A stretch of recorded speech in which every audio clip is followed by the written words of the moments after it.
Jika saudara memiliki seorang sahabat, tentu akan bebas sekali bagi kita untuk saling beradu argumen. Kita bisa berkata, jangan lakukan ini atau itu, jangan pergi ke sini atau ke sana. Namun, tidak demikian dengan orang yang hanya ingin mencari keuntungan bagi diri sendiri dari Anda. Dan mereka hanya ingin mengisap Anda. Saudara pendengar, bersama dengan saya Oti Priambodo dalam program Jalan 66. Program ini akan memberikan pengetahuan Alkitabiah dan menyuguhkan kepada kita jalan keselamatan. Pendengar yang terkasih, rangkaian pembelajaran Kitab Injil Yohanes kali ini masuk kepada pasal yang ke-10. Dan Bapak Yohanes sudah bersama dengan saya untuk berbicara tentang bagaimana caranya supaya kita aman dan nyaman. Saudara pasti setuju bahwa keamanan merupakan sesuatu yang sangat dibutuhkan oleh dunia kita saat ini. Kita hidup dikelilingi oleh dunia yang penuh dengan kegilaan dan takut tertelan olehnya. Lantas bagaimana caranya untuk kita mendapatkan jaminan keamanan? Bersamaan dengan keamanan, tentu kita memerlukan harapan. Saudara, inilah rahasianya. Saudara, sampai juga kita kepada pasal yang ke-10. Dan hari ini kita akan belajar tentang bagaimana caranya untuk berurusan dengan mereka yang merupakan murid-muridnya. Dan sebagaimana kebanyakan orang tahu pada zaman Yesus di daerah Palestina, gembala merupakan pekerjaan yang sangat lumrah. Orang Yahudi akan menggolongkan lembu, sapi menjadi hewan ternak besar, sementara kambing, domba menjadi ternak kecil. Jadi gembala domba merupakan pekerjaan yang lumrah di Israel. Melalui kiasan ini, yaitu mengenai gembala dan kawanan dombanya, kita akan melihat apa yang akan dikatakan oleh Yesus berkaitan dengan mereka yang merupakan murid-muridnya, yaitu para pengikutnya.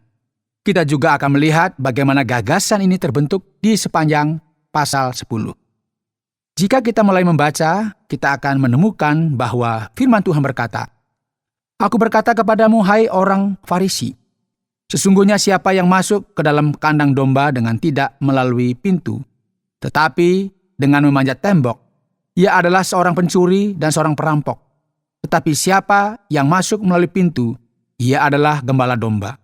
Untuk dia penjaga membuka pintu dan domba-domba mendengarkan suaranya, dan ia memanggil domba-dombanya masing-masing menurut namanya dan menuntunnya keluar.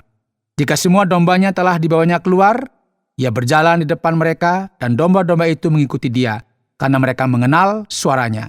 Tetapi seorang asing pasti tidak mereka ikuti, malah mereka lari daripadanya, karena suara orang-orang asing tidak mereka kenal." Itulah yang dikatakan oleh Yesus dalam perumpamaan kepada mereka.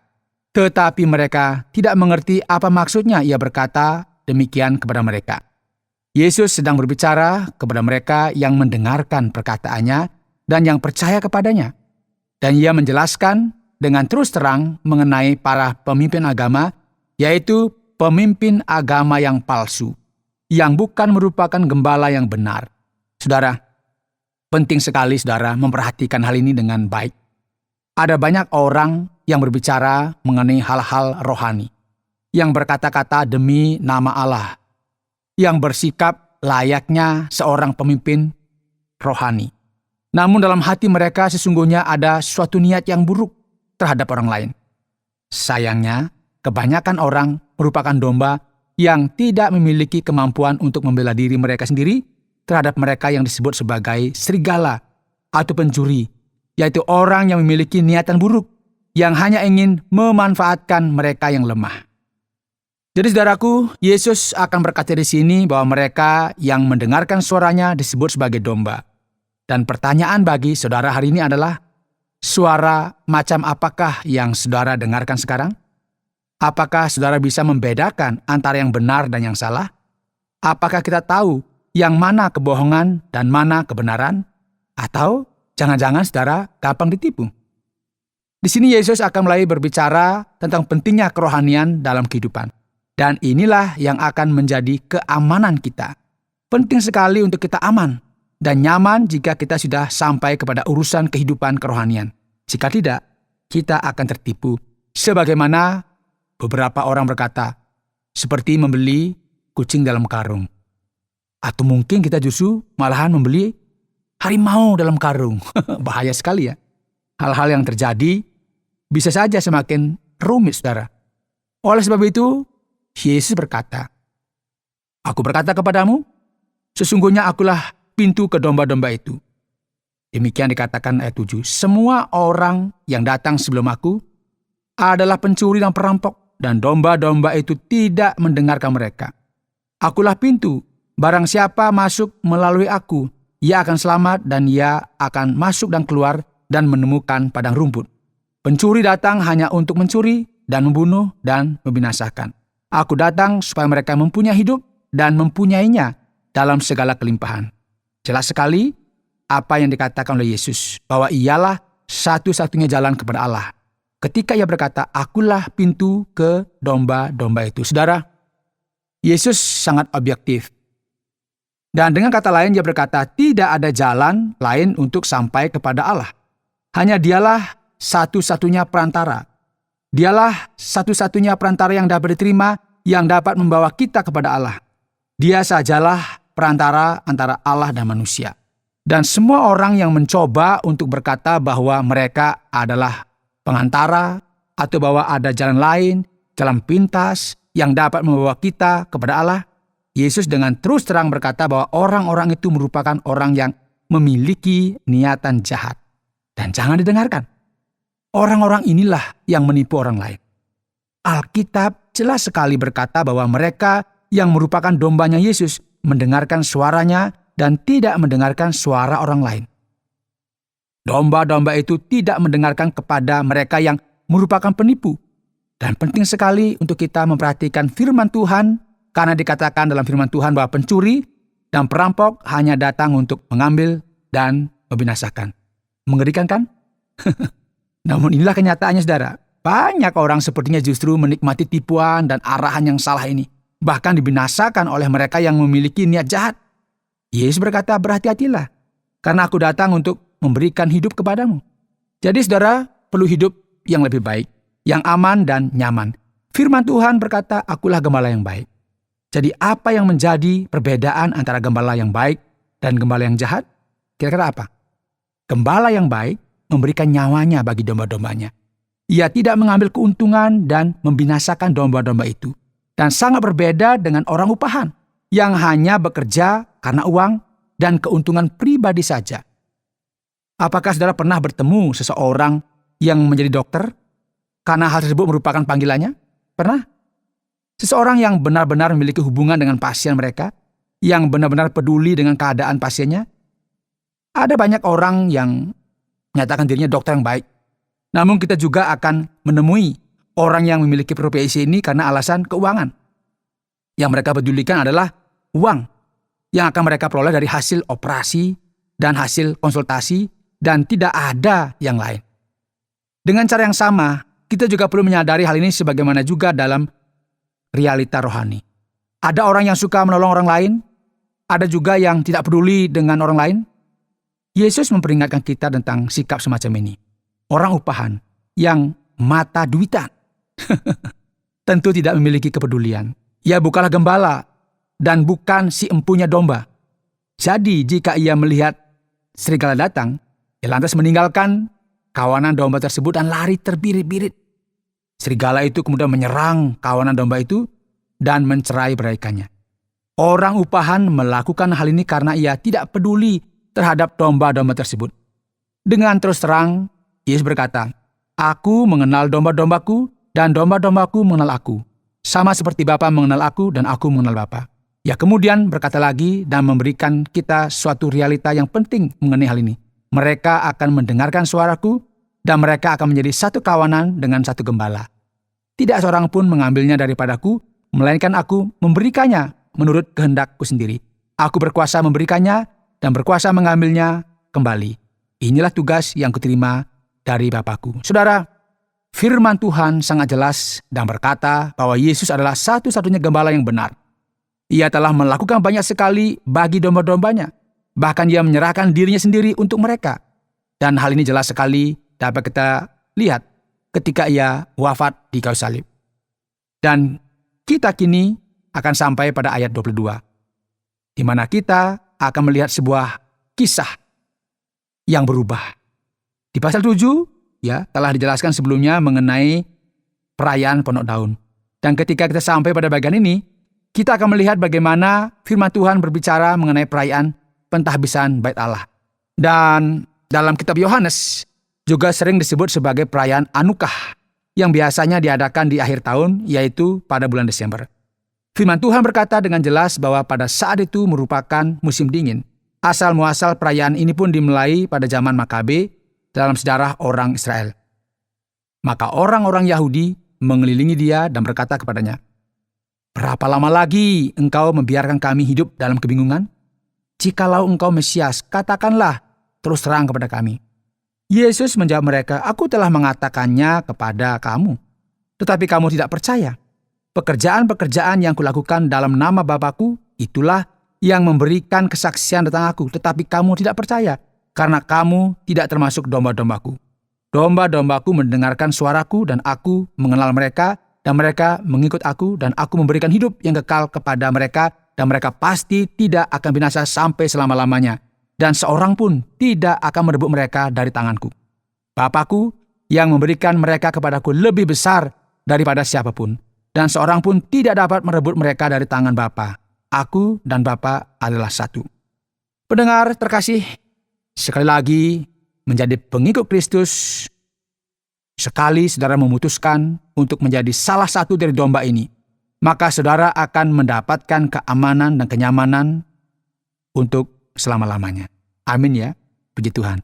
Tentu selalu ada rasa aman bagi domba-domba Kristus. Tidak mungkin kita mendapatkan ancaman dari si iblis, atau mendapatkan ancaman dari dunia ini, bahkan mendapatkan ancaman dari mereka yang merupakan musuh dari iman kita, karena tidak ada satupun yang dapat mengambil kita dari tangan Sang Bapa. Kita dilindungi secara penuh oleh Tuhan dan Juru Selamat kita.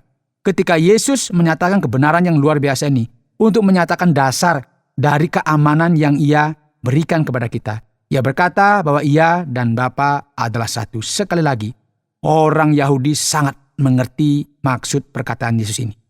Alkitab juga berkata kepada kita bahwa mereka mengambil batu untuk melempari Yesus. Namun kata Yesus kepada mereka, "Banyak pekerjaan baik yang berasal dari Bapa-Ku yang kuperlihatkan kepadamu. Pekerjaan manakah di antaranya yang menyebabkan kamu melempari aku?" Jawab orang-orang Yahudi itu, "Bukan karena suatu pekerjaan baik maka kami mau melempari engkau, melainkan karena engkau menghujat Allah, dan karena engkau sekalipun hanya seorang manusia saja, menyamakan dirimu dengan Allah." Pendengar terkasih, tidak bisa kita ragukan lagi. Yesus Tuhan kita, satu-satunya yang memberikan rasa aman kepada kita. Satu-satunya yang bisa memberikan rasa nyaman kepada kita, Ia menyatakan dirinya sebagai Allah.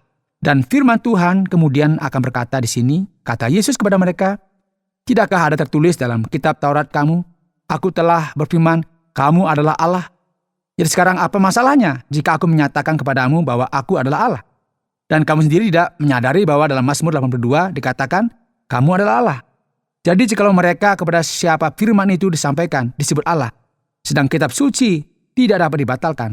Masihkah kamu berkata kepada dia yang dikuduskan oleh Bapa dan yang telah diutusnya ke dalam dunia, engkau menghujat Allah, karena aku telah berkata, aku anak Allah? Jika aku tidak melakukan pekerjaan-pekerjaan Bapa-Ku, janganlah percaya kepadaku. Tetapi jikalau aku melakukannya dan kamu tidak mau percaya kepadaku, percayalah akan pekerjaan-pekerjaan itu, supaya kamu boleh mengetahui dan mengerti bahwa Bapa di dalam aku dan aku di dalam Bapa. Sekali lagi mereka mencoba menangkap dia, karena mereka tidak mau mendengar perkataan Yesus, tetapi ia luput dari tangan mereka. Pendengar terkasih, ada kebenaran yang luar biasa yang dinyatakan di sini. Yesus menyatakan melalui perbuatannya dan melalui firman-Nya bahwa dia adalah Allah, bahwa dia itu ilahi. Dan kini pertanyaannya bagi Anda adalah, suara yang manakah yang ingin saudara dengarkan? Apakah saudara mendengarkan suara orang lain? Apakah yang telah saudara dengarkan akhir-akhir ini? Yesus berkata, domba-dombaku mendengarkan suaraku. Apakah saudara sedang mendengarkan suara yang benar? Apakah saudara mendengarkan perkataan Yesus? Atau saudara sedang bertindak dengan prejudis? Penting sekali untuk kita mendengarkan kebenaran yang Yesus berikan dan tetap memilih untuk menjadi domba-dombanya, dan bersama Kristus kita akan tetap aman dan nyaman. Anda sedang mendengarkan Jalan 66 dalam rangkaian kisah Injil Yohanes pasal yang ke-10 yang telah dijelaskan oleh Pak Yohanes dengan topik bagaimana caranya supaya kita aman dan nyaman. Terima kasih sekali untuk pendengar yang sudah setia mendengarkan pemaparan yang sudah disampaikan oleh Pak Yohanes dalam sebuah topik, yaitu bagaimana caranya supaya kita aman dan nyaman. Saatnya kita akan beranjak, yaitu kepada bagian tanya-jawab. Wajar sekali ya Pak Yohanes kalau kita memiliki keraguan atau kebimbangan. Mengapa domba menjadi bahan pembanding di sini Pak Yohanes? Apa sesuatu yang khusus dan perlu kita ketahui tentang cerita ini Pak Yohanes? Menarik sekali memang Pak Otia, karena apa yang muncul di sini yang kita perlu pahami adalah ini bukan merupakan gagasan yang baru. Yesus tidak memberikan sebuah konsep yang semu. Kita perlu mengingat salah satu mazmur yang terkenal, yaitu Mazmur pasal 23, yang berkata, Tuhan adalah gembalaku, takkan kekurangan aku.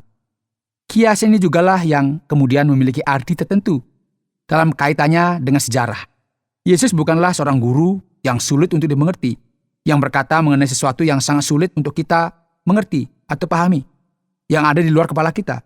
Ia akan selalu memberikan sebuah perbandingan yang berkaitan dengan kehidupan kita setiap hari. Yesus adalah seorang pendidik. Jadi kiasan tentang domba merupakan sesuatu yang berkaitan dengan kehidupan sehari-hari pada waktu itu. Dan oleh karena itu, mudah sekali untuk dimengerti dan diuraikan oleh orang-orang yang ada di wilayah Palestina pada zaman Yesus. Jadi kini menarik sekali karena bersamaan dengan ini, kita juga akan mendapatkan alasan yang berkaitan dengan hal ini. Kita juga tahu bahwa domba merupakan hewan yang lemah dan naif, mudah ditangkap oleh siapapun. Jadi domba memang merupakan sasaran yang empuk, dan ini mengingatkan kita mengenai kelemahan kita, kerentanan kita.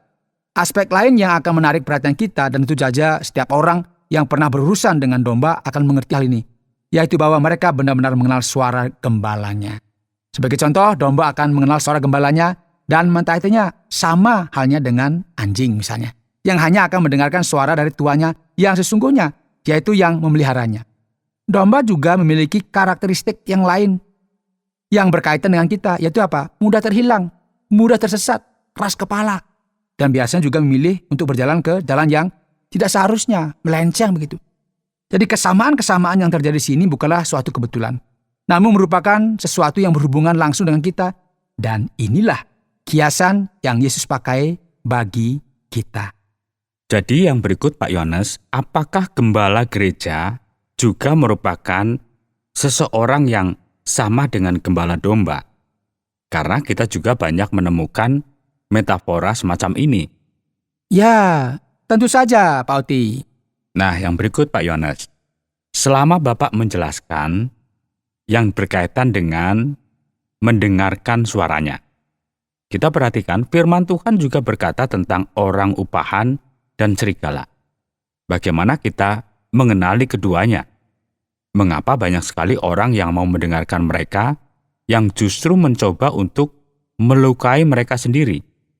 Bagaimana kita dapat belajar mengenai perbedaan ini, Pak Yohanes? Jelas sekali sebenarnya kita lihat bahwa gembala ini sendiri berkaitan dengan Yesus yang memberikan kesehatan, tuntunan kerohanian yang tepat dan benar, yang senantiasa menuntun mereka kepada setiap kebenaran, dan memberikan keuntungan kepada mereka yang mendengarkan suaranya. Yesus adalah gembala yang baik. Pemimpin rohani yang mengasihi kawanan dombanya juga akan mengajarkan doktrin yang benar mengenai Yesus. Juga disebut sebagai gembala yang baik juga, atau mungkin disebut pendeta. Dan ini dapat kita lihat dalam surat Efesus pasal 4. Dan kini bagaimana dengan orang upahan? Nah ini dia. Orang upahan adalah orang yang tidak suka dengan apa yang mereka lakukan. Mereka tidak tertarik untuk memberikan bimbingan rohani kepada siapa saja. Orang seperti ini adalah orang yang memiliki ketertarikan yang lain dan hanya berpikir mengenai hal-hal keuangan, materi. Orang upahan hanya bekerja untuk dirinya sendiri. Jadi, dapat kita katakan bahwa orang upahan adalah pemimpin rohani yang jahat, yang berjalan ke jalan yang salah, dengan motivasi yang salah. Jadi sekarang bagaimana dengan serigala? Ini pertanyaan yang baik. Serigala di sini merupakan sebuah kiasan akan setan yang menghancurkan kerohanian dari kawanan domba. Jadi ini memiliki kaitan dengan setan atau mereka yang menentang Allah dan penyebaran Injil. Mereka ini adalah orang yang ingin menghancurkan pekerjaan Kristus yang dinyatakan di dalam gereja. Sekarang, mengapa banyak orang yang bersikeras untuk mendengarkan orang yang salah? Apa yang menjadi alasan di balik fakta ini? Yaitu mengapa beberapa orang justru ingin diperdayai? Memang luar biasa sekali ya Pak Oti ya. Karena jauh di lubuk hati ada kaitan antara hubungan yang membuat seseorang menjadi tertipu. Karena mereka tidak mau mendengar bahwa mereka salah. Itu. Mereka hanya mau mendengar apa yang mereka telah ketahui. Mereka hanya ingin mendengar orang-orang yang setuju dengan mereka. Jika saudara memiliki seorang sahabat, tentu akan bebas sekali bagi kita untuk saling beradu pendapat. Kita bisa berkata, jangan lakukan ini atau itu. Jangan pergi ke sini atau ke sana. Namun tidak demikian dengan orang yang hanya ingin mencari keuntungan dari Anda dan hanya ingin mengisap Anda. Luar biasa memang. Karena para penipu ini pekerjaannya hanya menipu.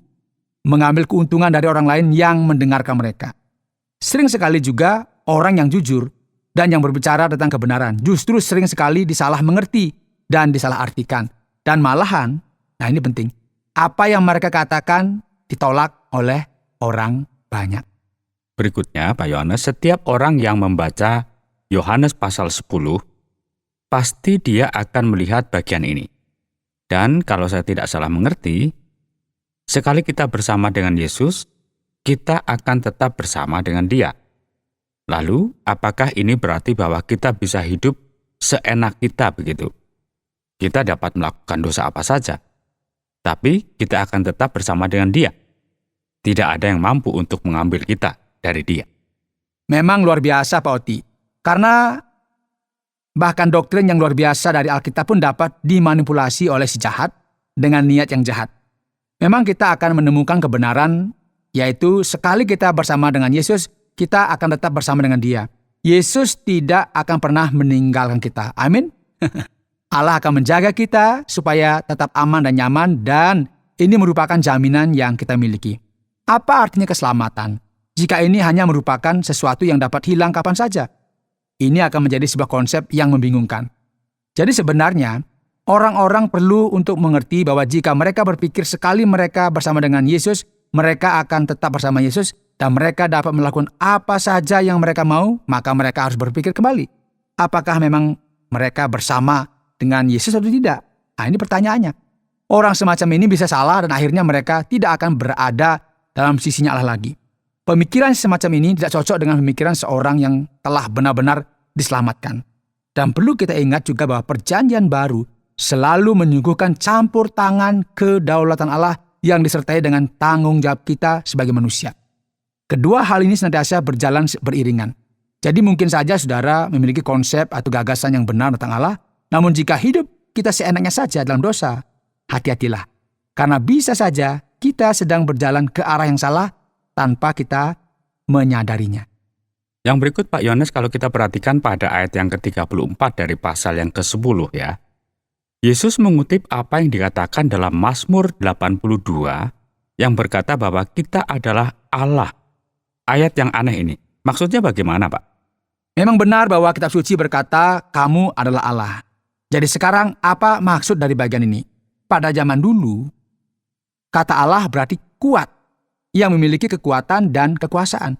Jadi Yesus sedang mencoba untuk berkata jika firman Tuhan saja tidak melarang kita untuk berkata mengenai kuasa dan kekuatan, dengan memakai kata simbolis ini, yaitu dengan berkata manusia adalah Allah, dan kamu semua telah melihat pekerjaan Allah, dan ketika ia disebut anak Allah, mengapa semua ingin membuat masalah dari masalah yang kecil ini? Tentu saja dalam firman Tuhan, yaitu dalam Mazmur 82, tidak sedang berusaha untuk berkata bahwa kita semua adalah ilahi sepenuhnya, ya, karena kita sama sekali tidak seperti Allah yang telah menciptakan langit dan bumi. Dan berikut Pak Yohanes bagian penutup. Perayaan pentahbisan bait Allah, ini apa Pak? Mengapa ini tidak muncul dalam Perjanjian Lama?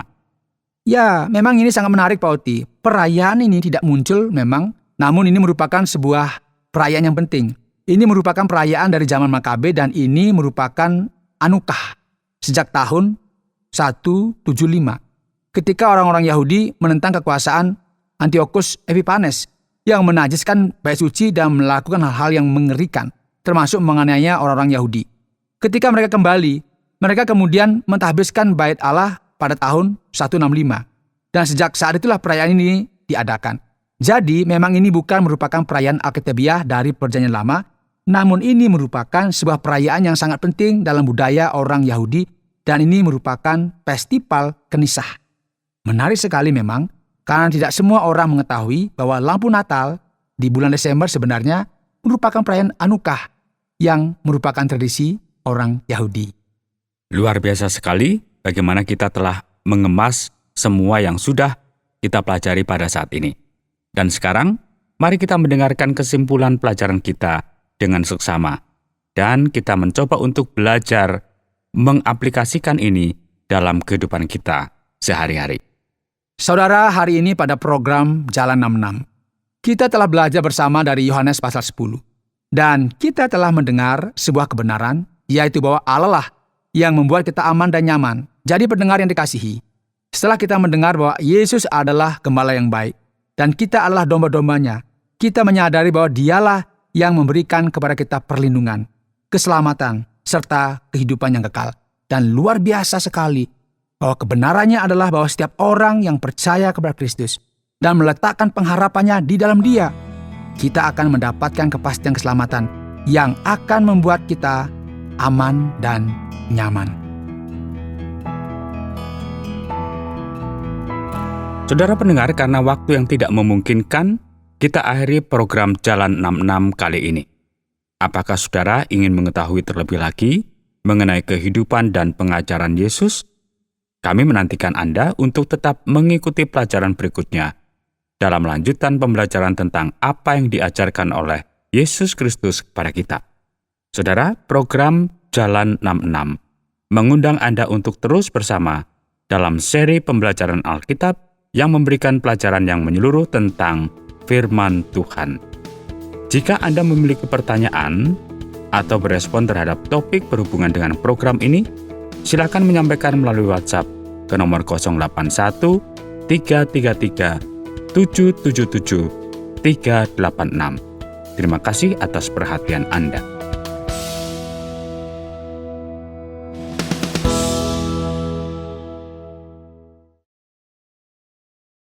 Terima kasih Anda sudah mengikuti program kami. Jika Anda diberkati, jangan lupa like, komen, dan share supaya Anda tidak ketinggalan setiap program terbaru kami. Jangan lupa juga untuk subscribe channelnya dan nyalakan loncengnya. Jika Anda ingin mendukung pelayanan kami, bisa melalui rekening kami berikut ini atau menghubungi kami di sini.